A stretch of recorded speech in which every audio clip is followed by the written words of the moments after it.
Bonsoir et bienvenue dans votre émission Alafia Hebdo, une émission hebdomadaire qui fait le point de l'actualité de la semaine, des sujets d'actualité, notamment aujourd'hui on va parler certainement des tensions diplomatiques entre le Mali et la France, on va également parler de la situation au Burkina Faso et certainement d'autres sujets, notamment peut-être la visite du CSP en Italie. Et nous avons sur ce plateau Monsieur Balan Diakité, vous êtes le rédacteur en chef de l'ADS, l'analyse de la semaine. Merci beaucoup d'avoir accepté notre invitation. Merci bien.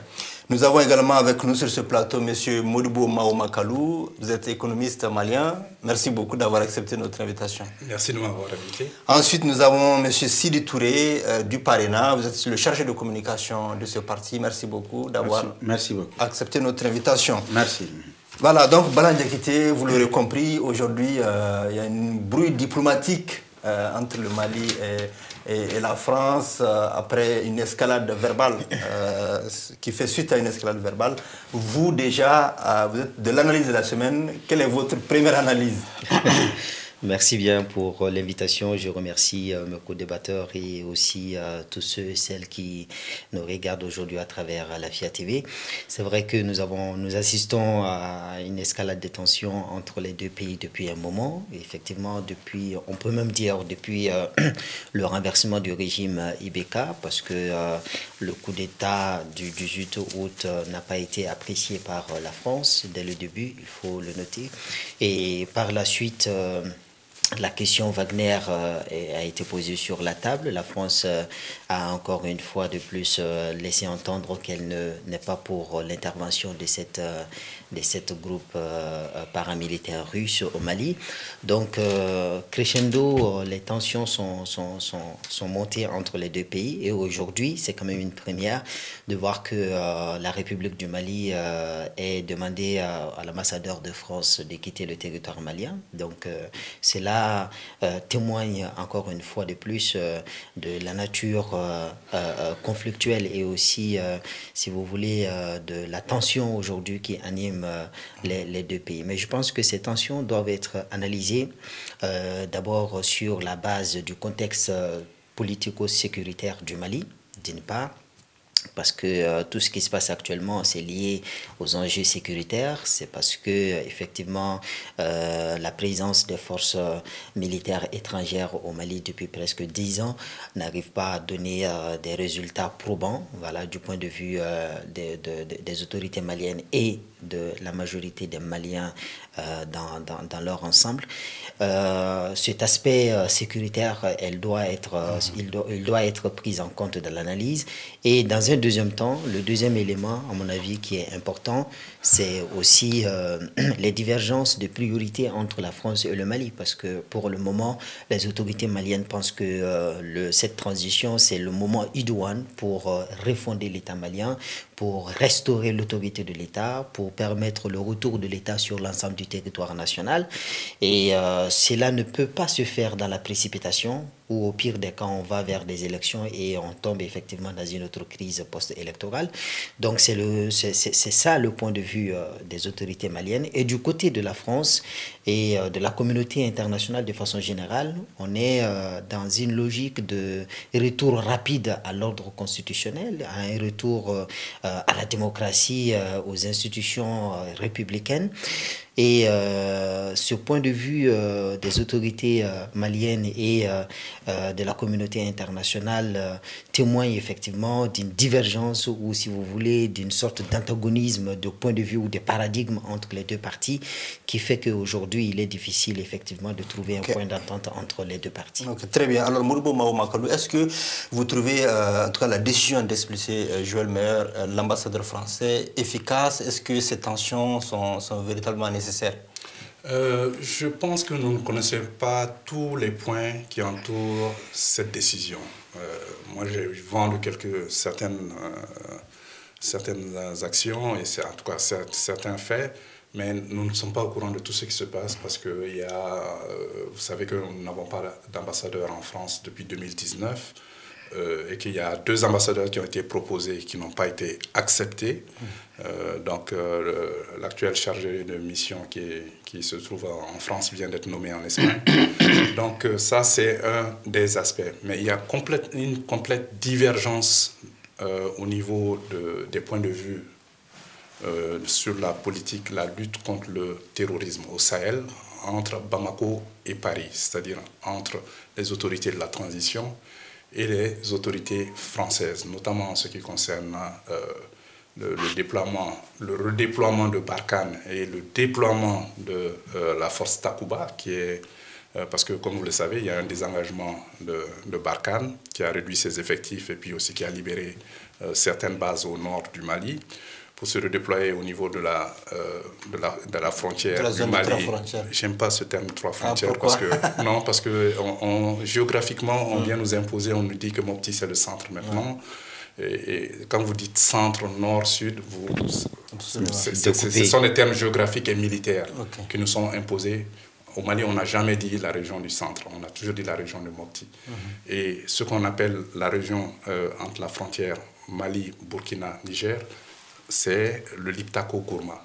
Et on a même une autorité, c'est-à-dire une organisation internationale qui s'appelle le Liptako Gourma. Donc, 3 frontières, c'est quelque chose qu'on vient nous distiller tous les jours mécaniquement.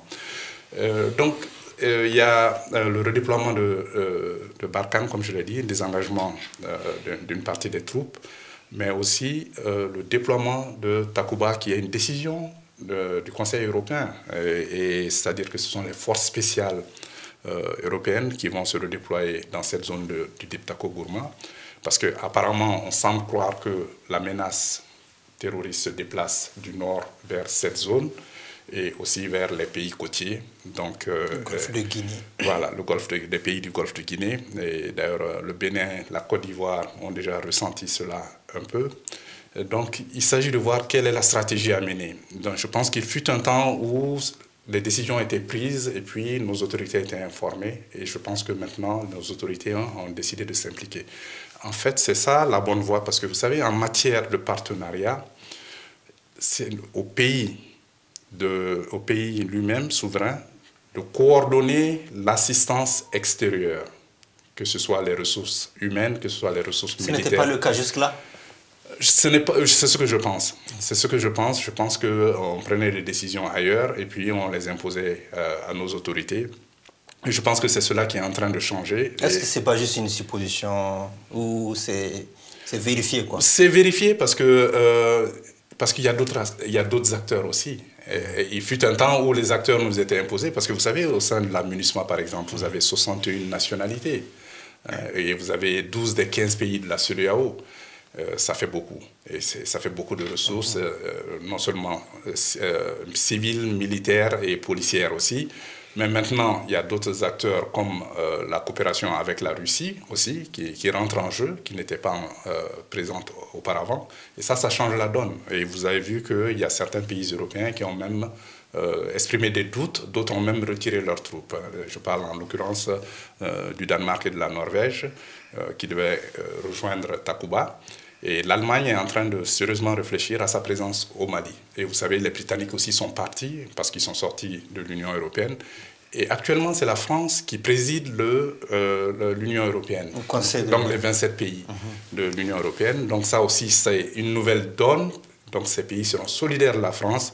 Et vous savez, c'est la France qui était, avec la Grande-Bretagne, qui sont la tête de pont de la défense au niveau de l'Union européenne, parce que ce sont les deux armées les plus aguerries qui possèdent aussi le droit de veto au niveau du Conseil de sécurité. Ok, très bien. Sidi Touré, quel est pour vous le degré d'efficacité de cette expulsion de l'ambassadeur français du Mali, mais également en tout cas des tensions diplomatiques qui existent aujourd'hui entre le Mali et la France? Est-ce que quelque part nous ne sommes pas, peut-être que ce bras de fer n'est pas nécessaire, ou peut-être que c'est nécessaire, je ne sais pas.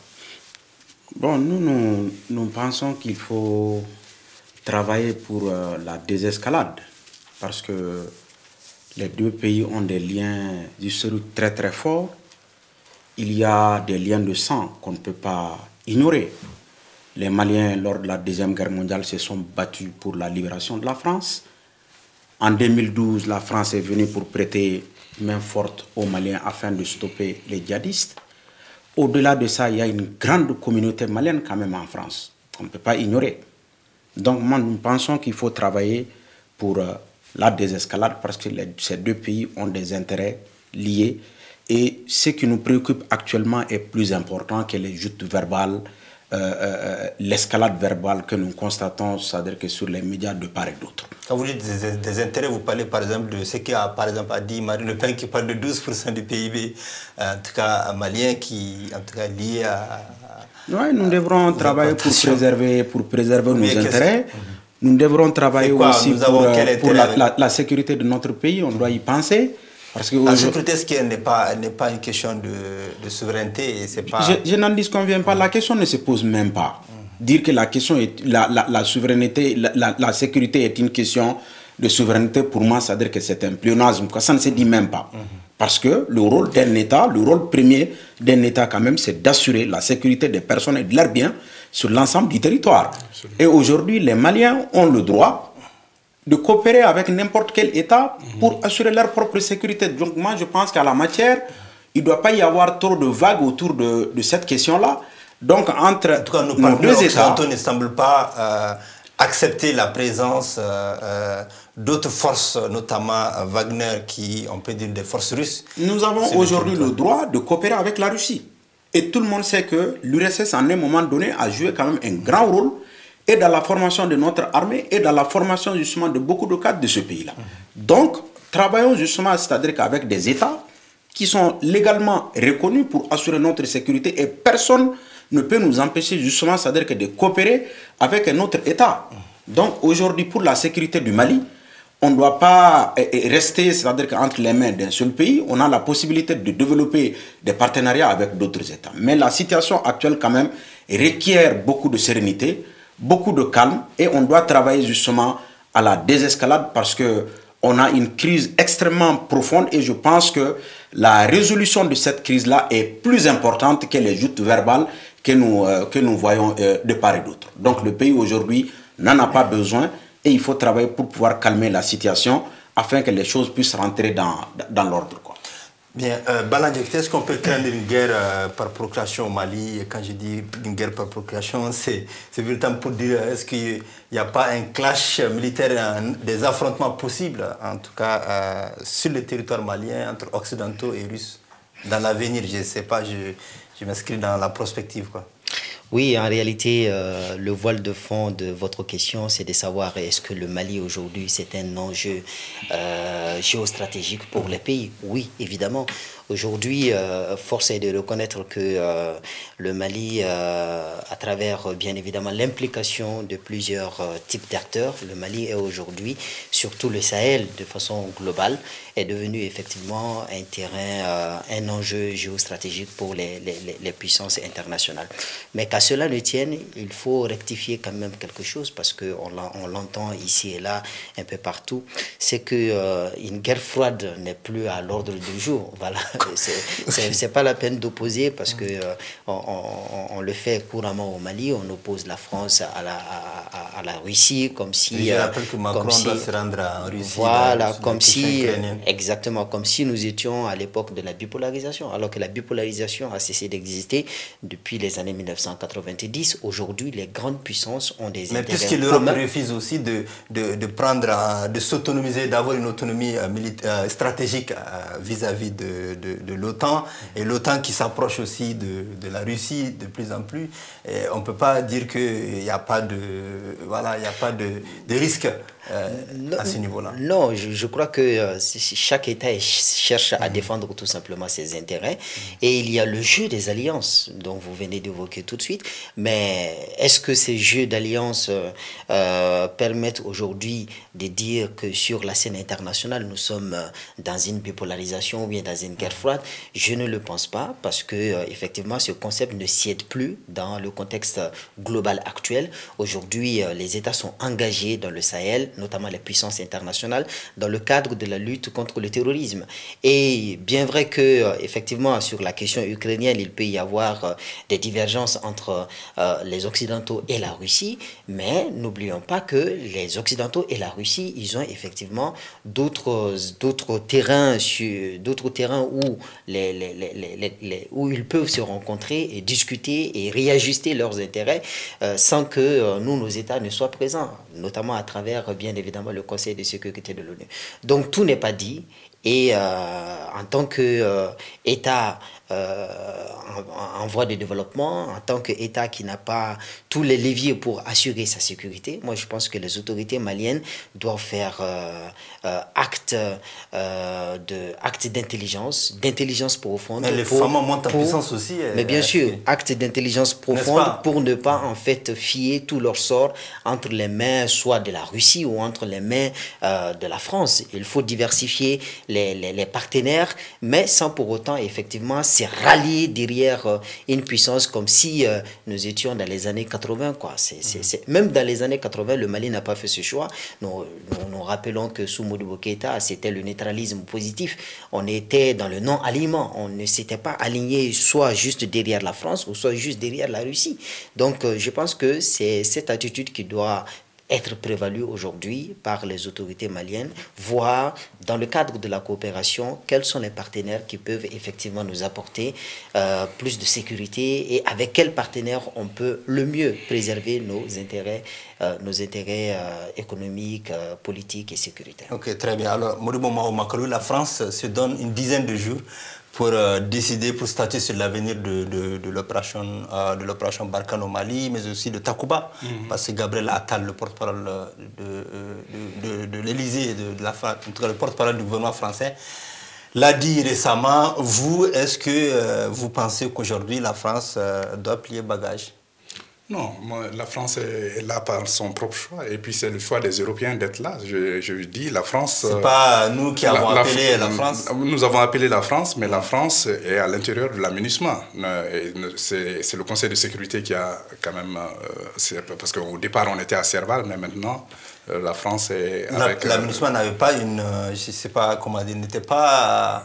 la MINUSMA n'a pas vocation à venir lutter contre les terroristes. Justement, c'est une force d'interposition, mais voilà. Le bras armé, c'était la France. Okay. Donc vous allez voir que Barkhane, on va dire. Oui, bon, Barkhane, parce que vous savez, Barkhane, c'est quand même de la Mauritanie jusqu'au Tchad. Et vous savez, c'était 5000 soldats. Et puis vous avez la politique du G5 aussi, Sahel, qui s'est impliqué dans tout cela. Mais vous savez, nous sommes dans les jeux géopolitiques et géostratégiques. Vous savez, le président Macron de France doit rencontrer le président Poutine, mais le président Xi Jinping de Chine vient de rencontrer le président Poutine contre l'extension de l'OTAN en Europe. Et vous savez que l'OTAN était juste opposée à l'époque au pacte de Varsovie. Donc, bien vrai, en fait, c'est Morgenthau qui a dit que les relations internationales concernent la lutte pour le pouvoir, c'est la lutte pour la domination. Tout à l'heure, vous parliez des relations avec la Russie, mais la Russie a noué des relations diplomatiques avec le Mali le 10 octobre de 1960, c'est-à-dire quelques jours. Nous avons eu notre indépendance, proclamé notre indépendance le 22 septembre, mais l'URSS, l'Union des républiques socialistes soviétiques, a noué des relations diplomatiques avec le Mali le 10 octobre.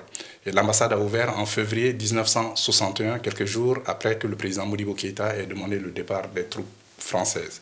Et vous savez, quand on parle de l'Union soviétique ou de la Russie maintenant, c'est la Russie qui a fourni le plus grand du lot de matériel militaire à nos militaires.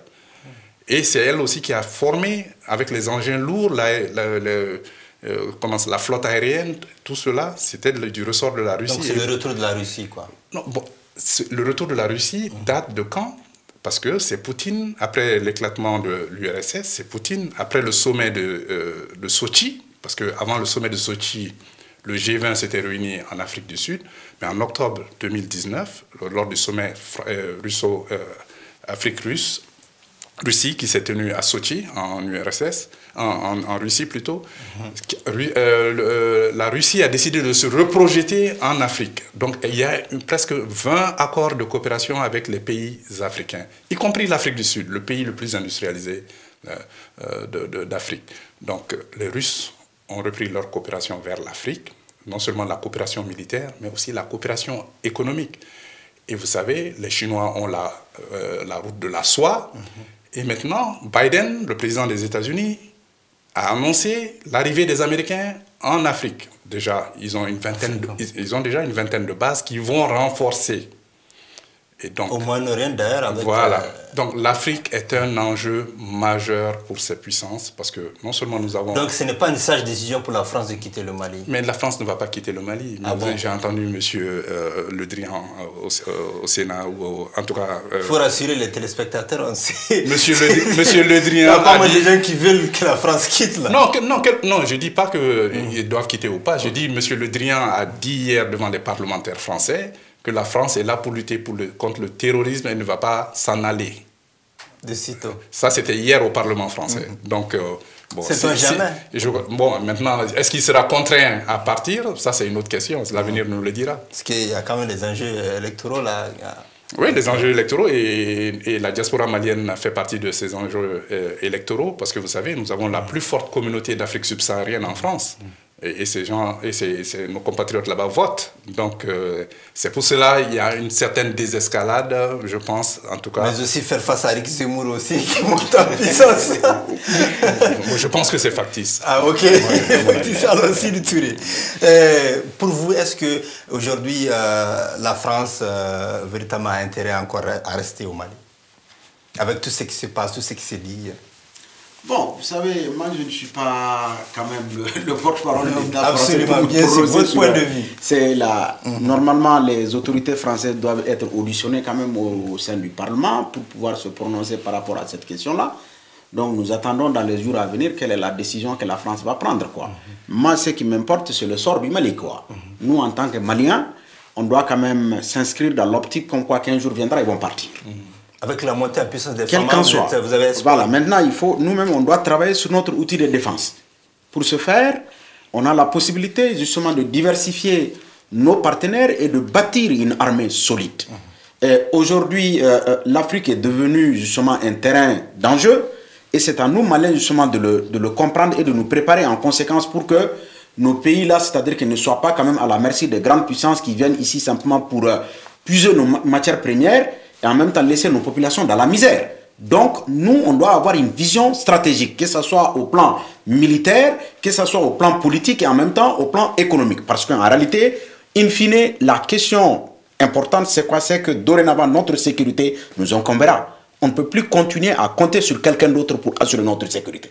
Que ce soit la Russie, que ce soit la France ou les États-Unis, les grandes puissances ont pratiquement les mêmes pratiques. Quand elles sont là pour leurs propres intérêts. C'est à nous, Maliens, justement, c'est-à-dire que d'avoir une vision pour notre pays. Et en la matière, je pense que l'aspect le plus important, c'est de travailler sur notre outil de défense. Alors moi, mon problème aussi, je pense que, est-ce que tout est lié à cet outil de défense-là, véritablement? Parce que au-delà de ça, il y a d'autres facteurs qui sont là, des facteurs sociaux, des facteurs environnementaux qui ne sont pas du tout gérés. Et on est là, c'est vrai, on essaie de s'outiller, d'avoir des armes, mais le chômage, il est là, il y a pas mal de problèmes locaux qui sont là, des questions sociales. Mais pour résoudre ces questions-là, tant qu'on n'arrive pas à stabiliser le pays, mais en réalité, il n'y a pas de développement économique. C'est des acteurs locaux qui sont là, qui sont dans leur village, qui sont souvent impliqués, qui prennent des armes contre leur propre pays. Est-ce qu'il faut aller tuer ces gens-là? Est-ce qu'il faut... Je ne sais pas. Non, il y a plusieurs dimensions qui rentrent en ligne de compte. S'il y a quand même des étrangers, par exemple, qui s'attaquent à notre pays, on a le devoir de le défendre. Mais maintenant, s'il y a des Maliens, il faut travailler justement, c'est-à-dire que pour les détacher quand même des djihadistes étrangers. Et en travaillant sur la question du développement. La finalité de tout ça, c'est de gérer la question de la jeunesse. Parce que de plus en plus, on a une démographie galopante. Et au plan économique, apparemment, il n'y a pas de solution. Je pense qu'il faut travailler sur ces questions-là. La question de l'éducation, la question de la création de l'emploi, la question de la jeunesse, toutes ces questions-là doivent quand même être au cœur des préoccupations des hommes politiques. Si on veut véritablement juguler et cette difficulté-là. Absolument. Donc, on nous accuse souvent, en tout cas, je vois ça sur les réseaux sociaux, les médias surtout, que sur la question des sanctions liées à les sanctions de la CEDEAO contre le Mali, c'est qu'aujourd'hui, on parle peu du panier de la ménagère qui souffre aujourd'hui. Aujourd'hui, est-ce qu'il faut continuer ce bras de fer-là pour vous, Bala Diakité? Est-ce qu'il ne faut pas rapidement proposer un calendrier, et puis un calendrier réaliste, et qu'on puisse s'en sortir, quoi, puisse avoir un certain allègement des sanctions? Non, l'idéal vraiment c'est ça. L'idéal c'est vraiment ça. Parce que, comme je l'avais dit une fois, une transition, en tout cas cette transition plus particulièrement, à mon avis, elle devait avoir trois objectifs principaux, quoi. D'abord, la sécurisation du territoire, la conduite des réformes politiques et institutionnelles, et enfin l'organisation des élections libres, crédibles et transparentes. À mon avis, sur ces trois questions, les autorités de la transition pouvaient concentrer leurs efforts sur ces trois objectifs et au bout de cette transition, qu'on puisse voir effectivement des résultats palpants par rapport à ces trois points, à ces trois niveaux. Donc aujourd'hui, quand on regarde pourtant la conduite des affaires, on voit bien évidemment que nous sommes emballés effectivement dans un bras de fer qui finalement, on se pose la question, quelles vont être les retombées sur le peuple malien? On ne se pose pas cette question. On dit que le Mali effectivement a les moyens effectivement de faire face à cette épreuve, mais ça c'est tout de suite. Mais si ça dure, quelles peuvent être les conséquences, tant sur le plan politique, économique, sécuritaire et financier? Là, ce sont effectivement un certain nombre d'inquiétudes qui sont là, qu'il ne faut pas minimiser, parce que, in fine, ce qui intéresse bien évidemment la population, c'est le quotidien, c'est son quotidien. Qu'est-ce que je vais manger? Est-ce que je serai en sécurité? Est-ce qu'en dormant, il n'y a pas une bombe qui va me tomber sur la tête?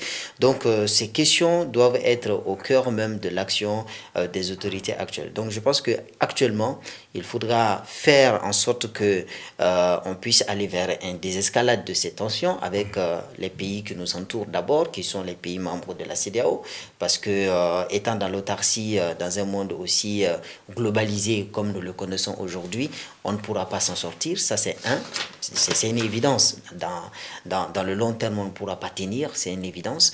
Donc, il faut aller rapidement à une désescalade des tensions et aussi engager le plus rapidement possible la conduite des réformes politiques et institutionnelles, en même temps que l'opération militaire est maintenue. Combien de temps? Non, mais en combien de temps? On sait qu'on a fait déjà pratiquement 18 mois et aujourd'hui, les discussions... Avec les assises, voilà, les discussions, c'est ça, les discussions actuellement, c'est la prorogation de la transition. Voilà, pour le moment, les autorités n'ont pas proposé un calendrier arrêté. Donc, on attend que le calendrier soit arrêté avec les partenaires du Mali.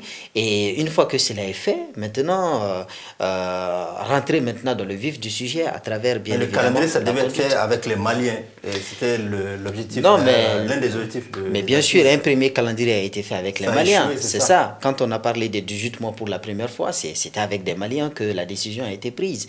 D'accord?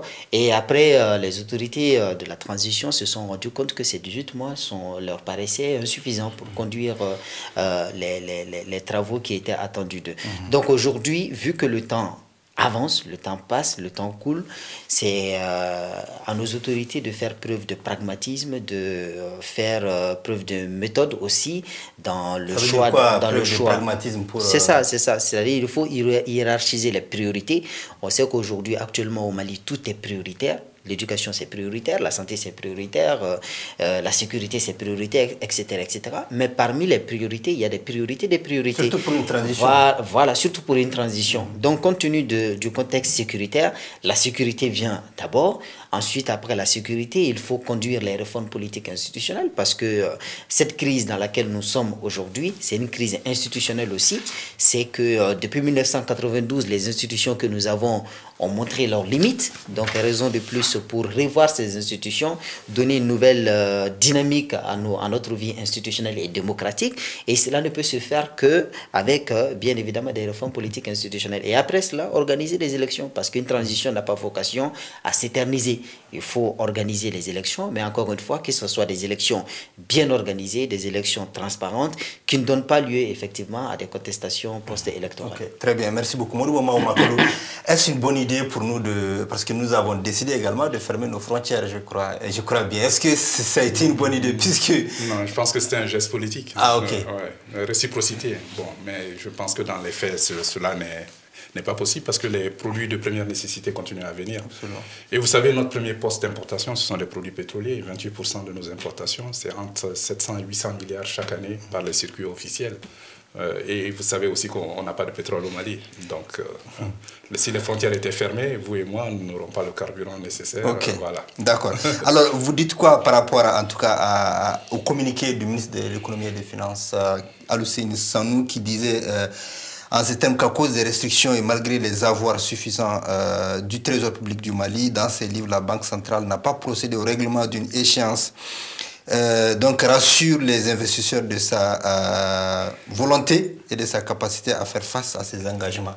C'est le communiqué du 1er février Voilà, l'ancien concernant les 2,7 milliards. C'est ça, exactement. Oui, bon, comment est-ce que vous...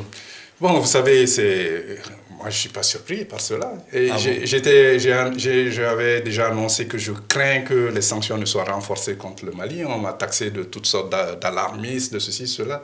Mais écoutez, les sanctions sont graduelles. S'il n'y a pas d'accord, chaque sommet de la CEDEAO évalue le progrès qui a été réalisé par rapport à l'objectif fixé. Et l'objectif fixé, c'était qu'un chronogramme détaillé menant aux élections soit transmis. Bon, l'échéance finale, c'était le 31 décembre 2021. Même bien vrai que ce chronogramme ait été fixé, je pense qu'il n'y a pas eu d'accord. En tout cas, il y a eu rejet de la proposition du Mali. Pourquoi? Sur la durée du délai, on a parlé de 6 mois à 5 ans, 6 mois à 60 mois. Bon, donc, les autorités de la CEDEAO ont carrément rejeté cette durée de la transition et demandent maintenant un nouveau chronogramme, comme l'a affiché les résultats, le communiqué du sommet du 3 février 2022, qui réitère que les autorités maliennes doivent soumettre un calendrier menant aux élections sur lesquelles les autorités de la CEDEAO et les autorités de la transition doivent se mettre d'accord. Mais par rapport à ce que le ministre des Finances a communiqué, vous savez, le Mali a ses avoirs gelés par la BCEAO, la Banque centrale des États de l'Afrique de l'Ouest, qui est l'institut d'émission monétaire et qui est chargé de la mise en œuvre de la politique monétaire de nos 8 États qui ont en commun le franc CFA. Mais en plus de cela, le Mali est exclu de toute transaction financière à travers le système de paiement de la BCEAO. Et vous savez, en 2021, le Mali a emprunté auprès du marché financier et monétaire de la BCEAO pour près de 900 milliards de francs CFA. Et donc le 12 janvier 2022, le Mali a essayé de se refinancer sur le marché monétaire de l'UEMOA, mais cela lui a été refusé. Et maintenant, ce dont le ministre des Finances parle dans son communiqué du 1er février, c'était une échéance de 2,699 milliards d'intérêts dus, échus à la date du 28 janvier 2022. Le ministère des Finances a la liquidité disponible, mais la BCEAO a refusé que le règlement soit effectué. C'est ce que le ministre des Finances essaie d'expliquer. Ouais. Mais plus grave que cela, le 1er février 2022, il y a une échéance de 15 milliards de francs CFA aussi qui a été refusée. Donc, de facto, nous nous retrouvons, le Mali se retrouve dans une position de retard de paiement, pas défaut de paiement, comme le disent beaucoup de médias. C'est un retard de paiement, c'est un terme technique, parce qu'il faut une certaine durée. C'est quoi les conséquences pour nous? C'est très grave, parce que c'est pour entamer la crédibilité, ça va entamer la notation de notre pays pour lever des fonds.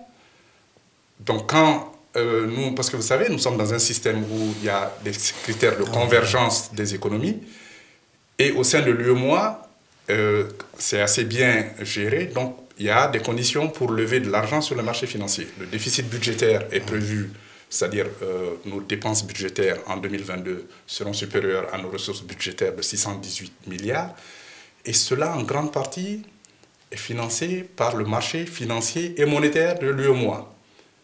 Et en plus, vous avez 1800 milliards de francs CFA qui sont prévus comme recettes fiscales nettes, c'est-à-dire principalement les services de douane et des impôts, 55% pour les impôts et 35% pour les douanes, le reste pour les domaines et le trésor. Donc ces montants aussi vont être obligés, on va être obligé de les revoir à la baisse parce que si les frontières sont fermées, ça veut dire que les droits de porte seront moindres et donc ça va mettre en difficulté non seulement les recettes fiscales, mais le fait qu'on ait gelé même les avoirs de l'État au sein de la Banque centrale, c'est extraordinaire, c'est inimaginable, c'est vraiment quelque chose d'inédit. Donc vraiment, il va falloir que tout est fait à travers ces sanctions que je considère comme un blocus. C'est une guerre économique qui est menée contre notre pays parce que ces différentes sanctions ne sont pas prévues en dehors des sanctions politiques ciblées. Est-ce que c'est des sanctions légales ou légitimes? Non, elles n'ont aucune base légale en dehors de celles qui concernent les 149 autres personnalités qui sont, dont les avoirs sont gelés et qui sont interdites de voyager. Mais le reste... La fermeture des frontières, gel des avoirs, okay. Ça n'a aucune base dans les textes, ni de la CEDEAO, ni de l'UEMOA, ni de la Banque centrale. Parce que ce qu'ils sont en train d'essayer de faire, c'est d'asphyxier l'État et l'empêcher de fonctionner au quotidien. Vous savez que l'État a besoin de 155 milliards chaque mois pour assurer son fonctionnement. Et donc, en lui coupant l'oxygène, c'est-à-dire le nerf de la guerre, de ses propres ressources et les ressources à venir, c'est pour l'empêcher de fonctionner carrément. Alors, vous voyez, Sidi Touré, vous faites certainement la même lecture, les gens commencent à s'essouffler à un certain niveau. Même le maçon du coin aujourd'hui a des problèmes pour avoir de l'argent, parce que pour avoir des marchés, puisque le ciment aujourd'hui il est difficile d'accès. Vous, qu'est-ce que vous préconisez? Le dialogue rapide avec tous les acteurs politiques? Est-ce que vous êtes appelé souvent à discuter de ce calendrier-là ou pas du tout? Oui, nous avons planché sur la question. Le 1er novembre 2021, le parrainat a rendu public un mémorandum où il demandait aux autorités de la transition de surseoir à l'organisation des assises nationales de la refondation. Et le constat qui se dégage, c'est que nous n'avons pas été écoutés et les assises n'ont pas abouti aux résultats escomptés. La preuve, le peuple malien aujourd'hui est victime justement des sanctions qu'il ne mérite pas. Raison pour laquelle nous avons demandé aux autorités de la transition de travailler pour le retour à l'ordre constitutionnel. Nous avons aussi demandé aux autorités de la transition de réunir et la classe politique, la société civile, les groupes armés signataires de l'accord afin qu'on dégage une feuille de route consensuelle et qu'on va proposer à la CEDEAO pour qu'on puisse lever les sanctions contre le peuple malien. Donc pour nous, aujourd'hui, il est très très urgent de travailler rapidement, de concert justement tous les Maliens doivent dialoguer, discuter pour tomber d'accord au moins sur un chronogramme consensuel qu'on va proposer à la CEDEAO afin qu'on puisse lever les sanctions. Et à partir de cet instant-là, donc dorénavant, on doit simplement dire à la communauté internationale que le Mali travaille pour le retour à l'ordre constitutionnel. Pour ce faire, il faut travailler sur le fichier électoral. Ensuite, il faut travailler d'arrache-pied justement, c'est-à-dire que pour l'organisation des élections en impliquant tous les Maliens. Mais ça ne peut pas se faire sans un dialogue des Maliens. Quand vous regardez le communiqué de la CEDEAO a clairement dit pour lever les sanctions, il faut un accord convenu entre les Maliens. Donc, la nécessité du dialogue intermalien s'impose pour pouvoir lever les sanctions. Donc, nous avons fait des propositions et il faut travailler justement pour dégager une feuille de route consensuelle afin qu'on puisse lever les sanctions contre les Maliens. Jusqu'où vous êtes prêt à aller avec les autorités de la transition? Aller dans quel sens? Je veux dire, si les autorités proposent par exemple 3 ans et que, je ne sais pas, j'ai dit qu'il faut réunir. Il faut réunir et la société civile, et les partis politiques, et les groupes armés signataires de l'accord, ensemble, qu'on convienne justement d'un chronogramme consensuel. Mais sur ce plateau-là, moi je ne peux pas dire qu'il faut aller à 2 ans. Pourquoi j'ai appelé, c'est-à-dire qu'au dialogue avec les forces vives de la nation? C'est pour convenir justement d'un chronogramme. Ça n'a jamais été fait. D'un chronogramme consensuel. Les acteurs politiques étaient en tout cas conviés à la présidence à un moment pour échanger. Ce n'était pas pour discuter du chronogramme. Okay. Après, la solution qui a été proposée par les autorités, c'est l'organisation des assises nationales de la refondation. Et ce sont ces assises-là qui ont proposé les 5 ans. Et ce sont les 5 ans justement qui ont amené ce problème-là. Donc pour vraiment les dirigeants de la CEDEAO ne se sont pas du tout reconnus dans les propositions qui ont été faites justement par les autorités. Raison pour laquelle j'ai dit ici que les assises nationales de la refondation n'ont pas abouti aux résultats escomptés. Au contraire, elles ont abouti à des problèmes. Mais maintenant, pour sortir de la crise très rapidement, il faut que les Maliens se retrouvent, il faut que les forces vives se retrouvent. Il n'y a pas de problème de personne. Non, non, non, il faut qu'on soit objectif. Il y a beaucoup qui disent qu'en fait, Choguel, il est clivant, il faut le faire. Non, ce n'est pas un débat de personne. Nous sommes quand même dans un pays qui est confronté à une crise. Nous sommes dans un pays qui est sanctionné. Et mais maintenant, on veut créer les voies et moyens pour pouvoir lever les sanctions. Donc, ce n'est pas la personne du Premier ministre qui nous intéresse, mais il faut simplement convier l'ensemble des forces vives afin qu'on dégage une feuille de route consensuelle qu'on va proposer à la CEDEAO pour sortir de la crise. À quelles conditions, je veux dire? La condition, c'est le dialogue intermalien. Les Maliens, les forces vives, c'est-à-dire que doivent il y avait les assises, il y avait un cadre qui était là. Mais je vous ai dit ici que les assises n'ont pas abouti au résultat escompté. Si les assises avaient proposé au moins un chronogramme raisonnable à la CEDEAO, est-ce que le Mali allait être sanctionné? Mais vous n'étiez pas pour proposer un délai. Non, mais nous avons dit clairement que les assises vont diviser les Maliens. Nous avons dit que les assises sont inopportunes. Nous avons dit que les assises sont budgétivores. Donc il faut se focaliser sur l'essentiel. L'essentiel pour nous, c'est la sécurisation du territoire et le retour à l'ordre constitutionnel. Absolument. Merci beaucoup. Balandja Kitewa parler rapidement de cette visite du CSP, du cadre stratégique permanent en Italie. Le gouvernement malien était présent à travers Ismaël Ouattara, le ministre de la Réconciliation nationale, qui a signé avec Hanoun Oudali de la plateforme, le président de la plateforme, mais aussi de Bilal Aga Chérif, qui était là aussi, du CSP, le président du CSP. Ils ont signé un accord qu'ils ont nommé accord de principe pour lutter contre l'immigration clandestine et le terrorisme, je crois, un truc comme ça. Vous, quelle est votre lecture de cet accord-là? Non, mais c'est toujours bien que les partis engagés ou les partis belligérants au conflit malien se retrouvent, surtout quand il s'agit des Maliens des deux côtés. Aujourd'hui, les groupes Touareg, y compris le groupe Touareg et aussi les autorités maliennes, s'il s'agit effectivement de trouver... Bon, comme c'est pas tous les Touaregs là. Si, ouais. Bon, de l'autre côté aussi, il y a des dissensions qui sont là. Mais quoi qu'il en soit, je pense que l'État malien doit quand même essayer de trouver, malgré cette diversité, aux côtés des... Que fait-on de l'accord d'Alger, quoi? Je suis désolé, mais il y a deux accords là qui... Non, mais l'accord d'Alger doit être appliqué, mais dans un cadre de réforme même de l'État malien. Okay? Actuellement, l'accord d'Alger, pourquoi ça peine à être appliqué? Parce que il y a beaucoup de points dans l'accord d'Alger qui nécessitent effectivement une révision de la Constitution, alors qu'aujourd'hui, la Constitution que nous avons telle qu'elle ne permet pas en fait une application totale de l'accord d'Alger. Donc je pense que l'accord d'Alger, quelque part, sa mise en œuvre est liée à la volonté des acteurs, quelque part, mais d'autre part, il y a des défis juridiques, des défis institutionnels objectifs qui sont là, qui ne permettent pas effectivement d'aller à son application intégrale.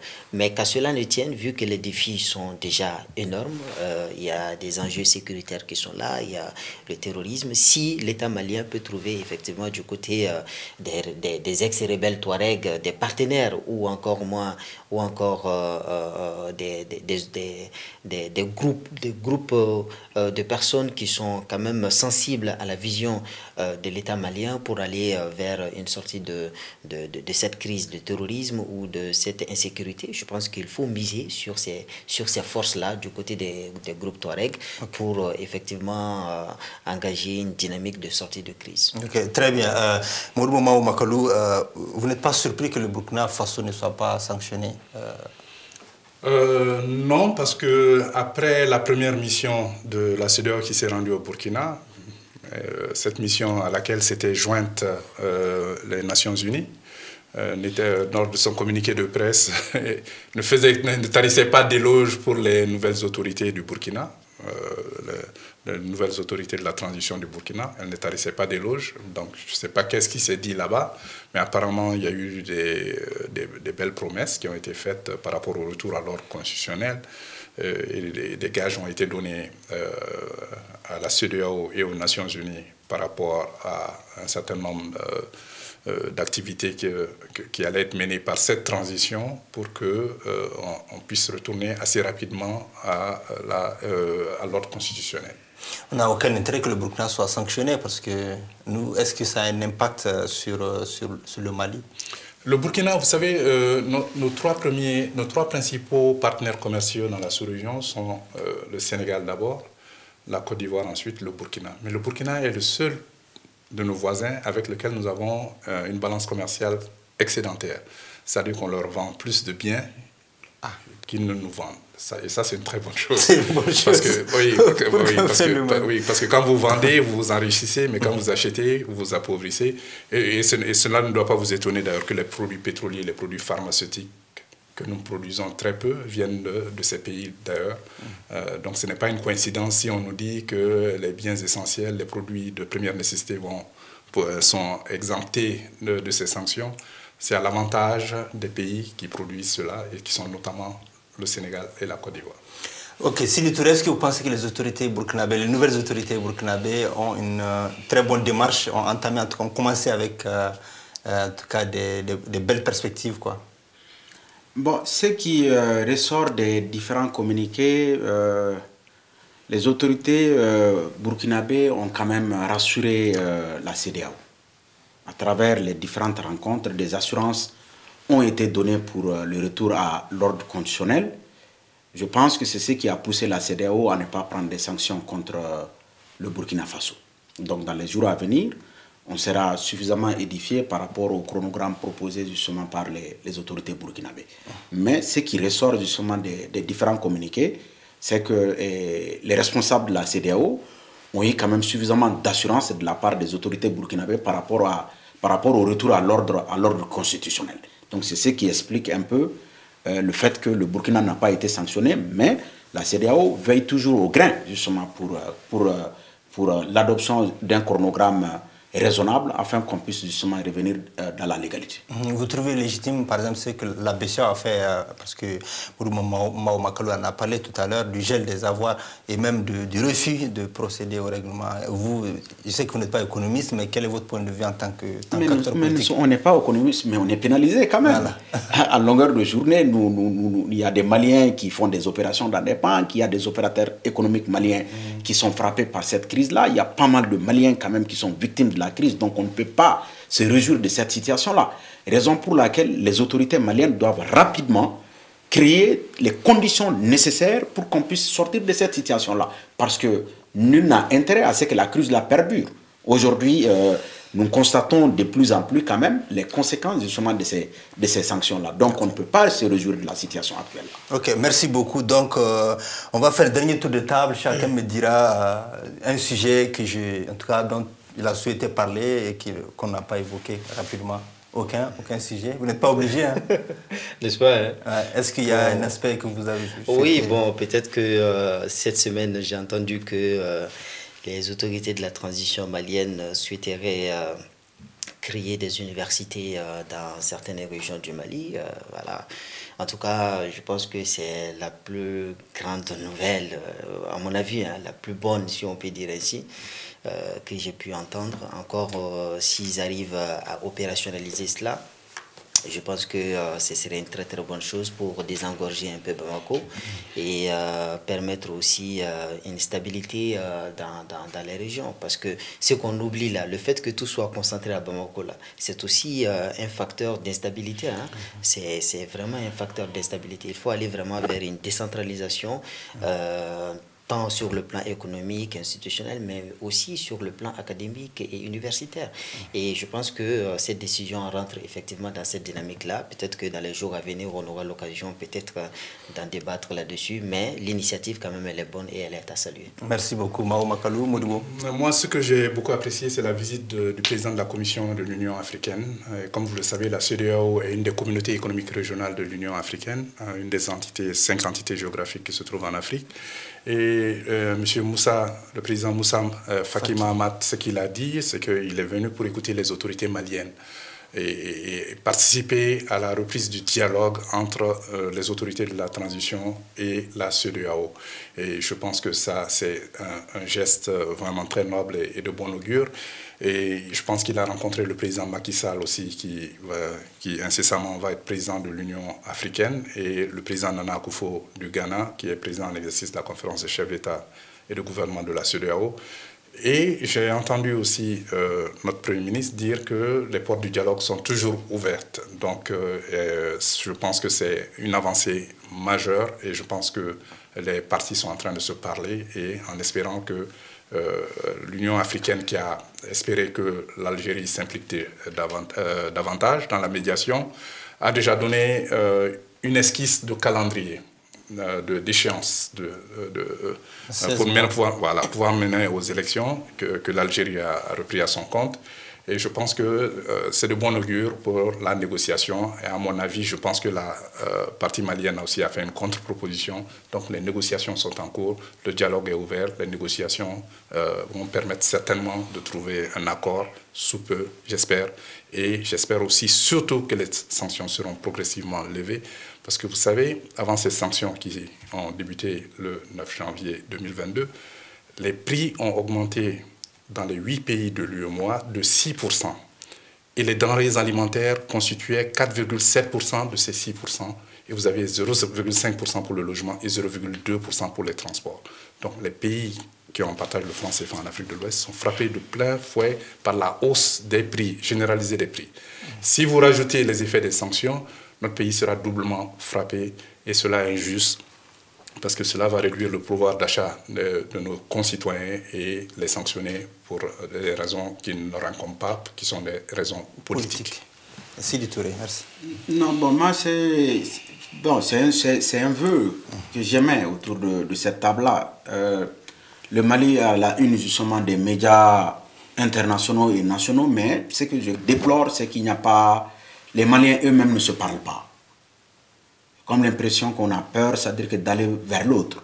Or, nous sommes dans une situation où le dialogue est incontournable. On n'a pas le choix. Entre nous Maliens, nous sommes obligés de discuter quand même pour parler du sort de notre pays. Si on veut vraiment que le reste du monde nous prenne au sérieux, il faut que, entre nous Maliens, qu'on développe le dialogue. Et qu'on accepte la critique. Ah, mais bien sûr, c'est la critique qui construit. Mais la critique objective. Constructive. La critique objective. Ouais. Il faut sortir de la subjectivité. Il faut accepter le débat, parce que c'est la critique objective qui fait avancer. Mais sans prendre à la personne de l'autre parce qu'elle ne partage pas la même vision du monde que moi, bon, moi je pense que ce n'est pas du tout nécessaire. Donc il faut instaurer le dialogue. Entre nous Maliens, il faut qu'on s'entende quand même sur l'essentiel. Il y a un certain nombre de questions autour desquels où il doit y avoir au moins le minimum de consensus afin qu'on puisse aider le pays à sortir de la crise. C'est ce qui met donc fin à cet échange. Alafia Hebdo, c'est tous les samedis et dimanches à partir de 21h15. Vous l'aurez compris, c'était un débat intéressant sur les tensions diplomatiques entre le Mali et la France, mais aussi on a parlé également du bras de fer entre le Mali et la CEDEAO qui attend toujours un calendrier électoral, un calendrier réaliste. Et nous avons enfin parlé de la situation sociopolitique au Burkina Faso. Nous étions sur ce plateau avec Balan Diakité de l'analyse de la semaine. Merci beaucoup Balan. Merci bien. D'avoir accepté notre invitation. Nous étions également avec Modibo Mao Makalou, économiste. Merci beaucoup. Merci de m'avoir invité. Et Sidi Touré du Parena. Merci beaucoup Sidi. Merci pour l'invitation. Voilà, donc c'est ce qui met fin à ce débat. À plus tard sur Alafia TV.